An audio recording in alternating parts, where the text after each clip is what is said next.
Hi friends, welcome to my channel. நாம இந்த வீடியோல எதை பத்தி பார்க்க போறோம்னா டெய்லி நம்ம லைஃப்ல அதிகமா யூஸ் பண்ண சென்டென்ஸ் வந்து மேக் பண்ணி பேசுறது எப்படின்னு தான் நாம இந்த வீடியோல பார்க்க போறோம்.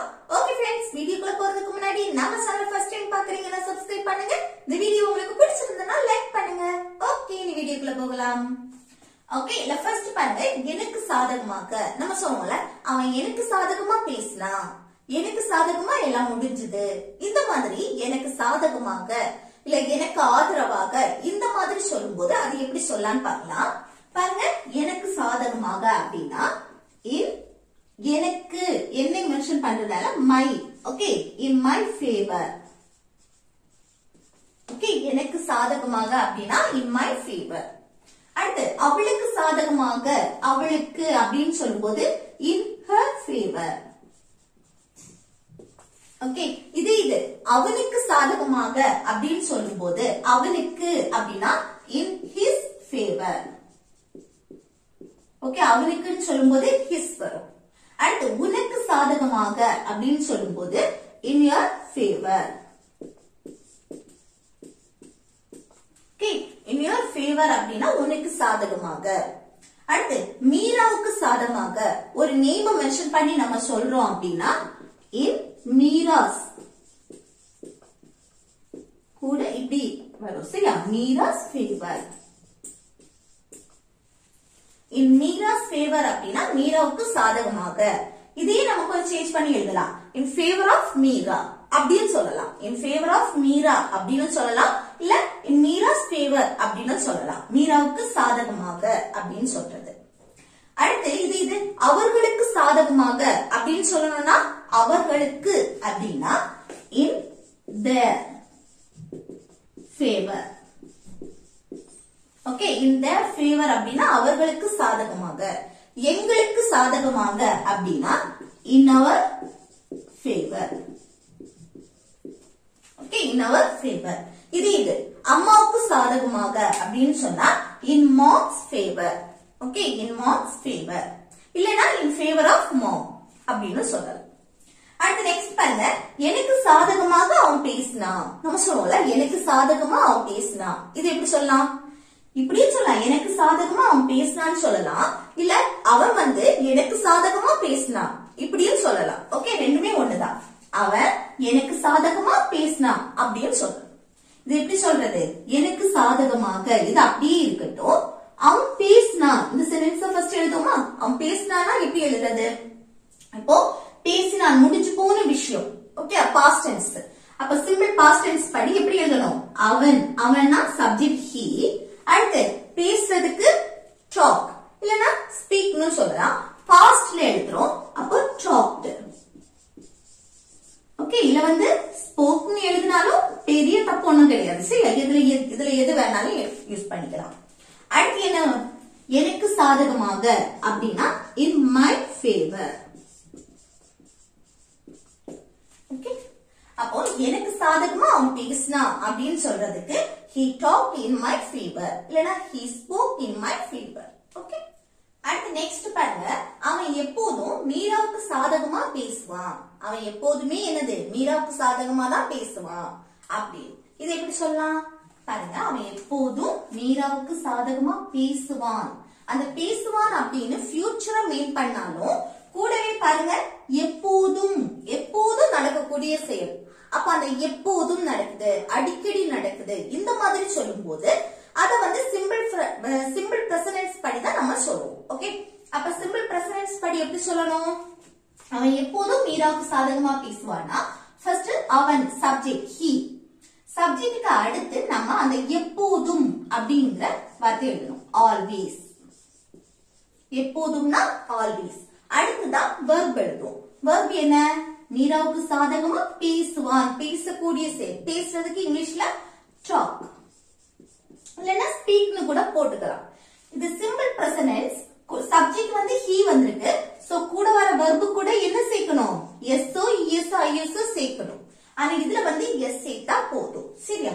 அப்ப he always talks. அடுத்து மீராவுக்கு சாதகமாக அப்படின்னு சொல்லும்போது in மீராஸ் ஃபேவர்.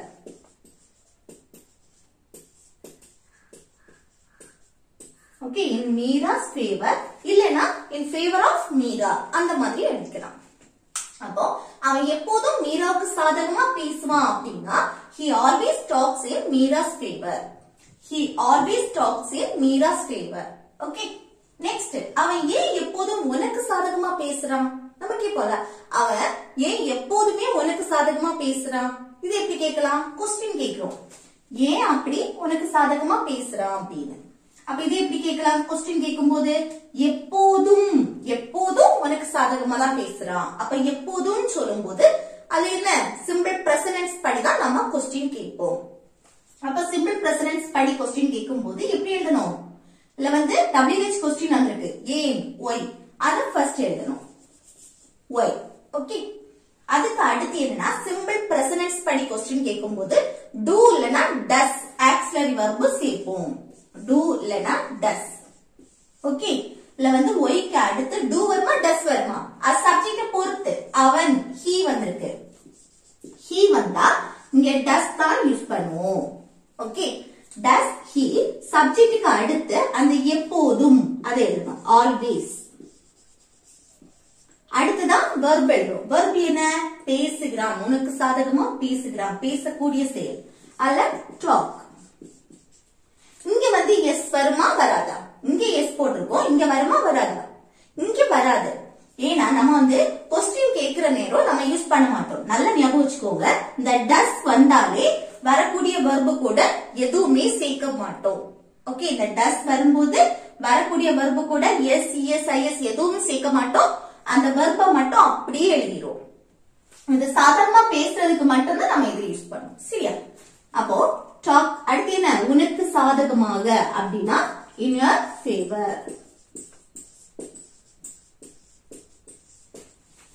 ஓகே அப்போ அவன் ஏன் எப்போதும் உனக்கு சாதகமா பேசுறான் அப்படின்னா why does he always talk in your favor? Okay why does he always talk in your favor? Next நான் யாருக்கும் சாதகமா பேச மாட்டேன். நீ எனக்கு சாதகமா பேசுவியா அப்படின்னு கேட்டா நான் யாருக்குமே சாதகமா பேச மாட்டேன் அப்படின்னு சொல்றோம்.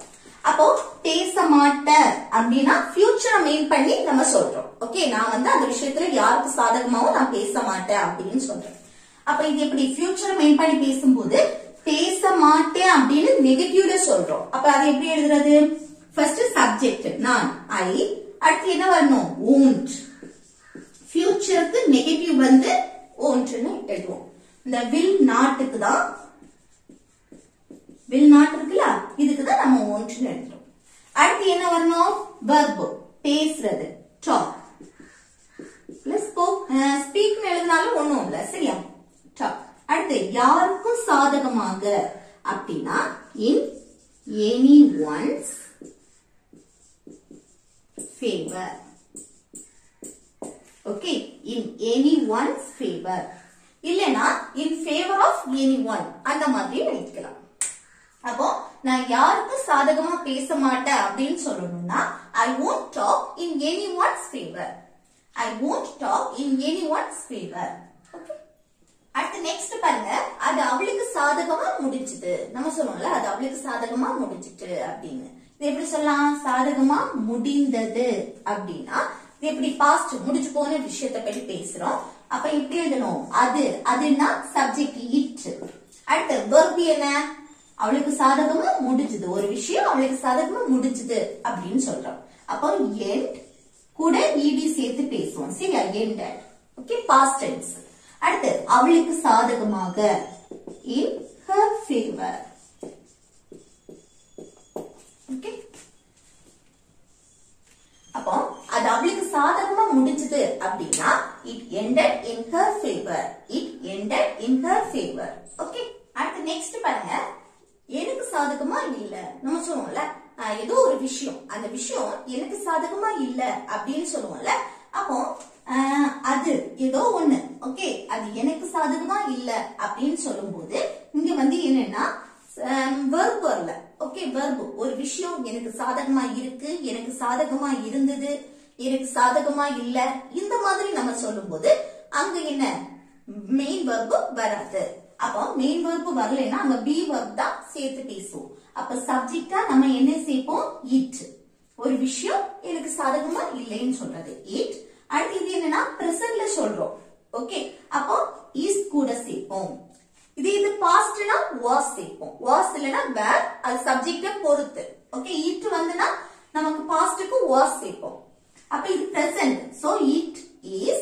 அடுத்து சாதகமா இல்ல அப்படின்னு நெகட்டிவ், so not. அடுத்து எனக்கு சாதகமாக அப்படின்னு சொல்லும்போது in my favor. ஓகே, அப்போ அது எனக்கு சாதகமா இல்ல அப்படின்னு சொல்லும்போது it is not in my favor. It is not in my favor.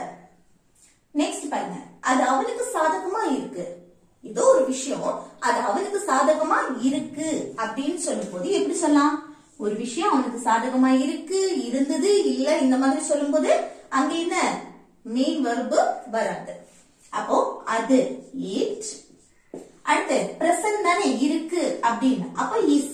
இது பாஸ்ட்னு சொல்லும்போது இதுல was போடணும், இருந்தது அப்படின்னு சொல்லும்போது. இதுல வந்து பிரசன்ட் இருக்கு, அப்ப இஸ். அடுத்து என்ன வரணும்? it is அவனுக்கு சாதகமாக அப்படின்னா in அவனுக்குன்னு சொல்லும்போது his favor. Okay, in his favor அப்படின்னா அவனுக்கு சாதகமாக. அது அவனுக்கு சாதகமா இருக்கு அப்படின்னா it is in his favor. It is in his favor. இது அது வந்து என் அண்ணனுக்கு சாதகமா இருக்கு.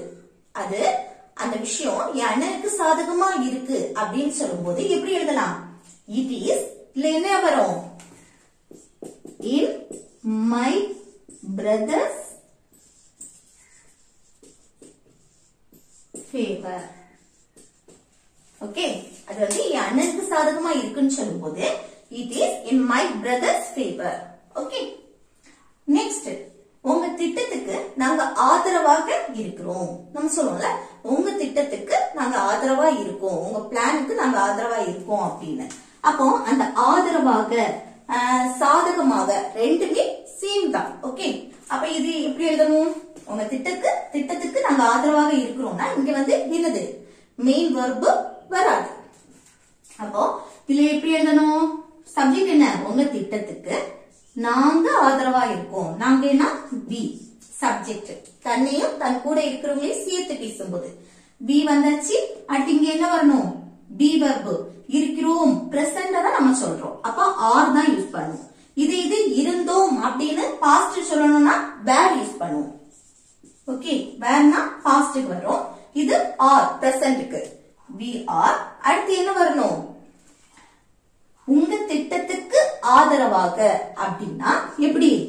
in favor of. அடுத்து உங்க திட்டம் your plan. ஓகே, இந்த மாதிரி எழுதினா போதும். in favor of your plan. in favor of your plan. Okay, அப்போ உங்க திட்டத்துக்கு நாங்க ஆதரவா இருக்கிறோம் அப்படின்னு சொல்றதுக்கு எப்படி சொல்லலாம்? we are in favor of your plan. we are in favor of your plan. Okay, next பாருங்க, எனக்கு எதிராக, ஒருவருக்கு எதிராக செயல்படுதல். இப்ப நம்ம சொல்லுவோம்ல, எனக்கு எதிராக அவன் பேசிட்டான், எனக்கு எதிராக அவன் சாட்சி சொல்லிட்டான், இந்த மாதிரி சொல்லுவோம்ல, எனக்கு எதிராக அவங்க சண்டை போட்டுட்டு இருக்காங்க. இந்த மாதிரி ஒருவருக்கு எதிராக அப்படின்னு சொல்லும்போது எப்படி சொல்லலாம்? பாருங்க, எனக்கு எதிராக அப்படின்னா against. எனக்கு அப்படின்னு சொல்லும்போது me. ஓகே, அகெயின்ஸ்ட்க்கு அடுத்து ஆப்ஜெக்ட் யூஸ் பண்ணுவோம். சரியா? against me அப்படின்னா எனக்கு எதிராக. அதே இது அவனுக்கு எதிராக அப்படின்னு சொல்லும்போது against him. against him. Okay, இது எங்களுக்கு எதிராக அப்படின்னு சொல்லும்போது against us. sorry, against us அப்படின்னா எங்களுக்கு எதிராக. இது அம்மாவுக்கு எதிராக அப்படின்னு சொல்லும்போது against mom. ஓகே, ஒரு நேம் மென்ஷன் பண்ணணும் அப்படின்னா இப்ப மீராவுக்கு எதிராக அப்படின்னா against மீரா. ஓகே, அடுத்து எல்லாரும் எனக்கு எதிரா இருக்காங்க. நம்ம சொல்லுவோம்ல, எல்லாருமே எனக்கு எதிரா இருக்காங்க அப்படின்னு. இது எப்படி சொல்லலாம் பாருங்க. ஒரு விஷயம், இப்போ அவங்க எனக்கு எதிரா இருக்காங்க, எனக்கு எதிரா இல்ல, முன்னாடி எனக்கு எதிரா இருந்தாங்க, இந்த மாதிரி சொல்லும் போது அங்க வந்து என்னது மெயின் வெர்ப் இருக்காது. சரியா? இப்ப பாருங்க, எல்லாரும் எனக்கு எதிரா இருக்காங்க அப்படின்னு சொல்றேன். அப்ப இதுல வந்து மெயின் வெர்ப் வராது. அதுக்கு பதிலா நம்ம டி வெர்ப் தான் மெயின் வெர்பா யூஸ் பண்ணுவோம். சப்ஜெக்ட் என்ன? எல்லாரும், எல்லோரும். அப்ப everyone. அடுத்து என்ன வரணும்? B verb. B verb am, is, are, present இருக்காங்க, எல்லாரும் இப்போ இருக்காங்கன்னு சொல்றது present. அப்ப இல்ல என்ன வரும்? ஆர் வருமா is வருமா? is தான் வரும். சரியா? இந்த everyone, everybody, அடுத்து no one இந்த மாதிரி எல்லாம் சொல்லும் போது anyone இப்படி எல்லாம் சொல்லும் போது இங்க வந்து ஆர் வராது, is தான் வரும். சரியா? அப்ப everyone is. அடுத்து எனக்கு எதிராக அப்படின்னா against me. ஓகே, எனக்கு எதிராக. அப்ப எல்லாரும் எனக்கு எதிராக இருக்காங்க அப்படின்னா everyone is against me.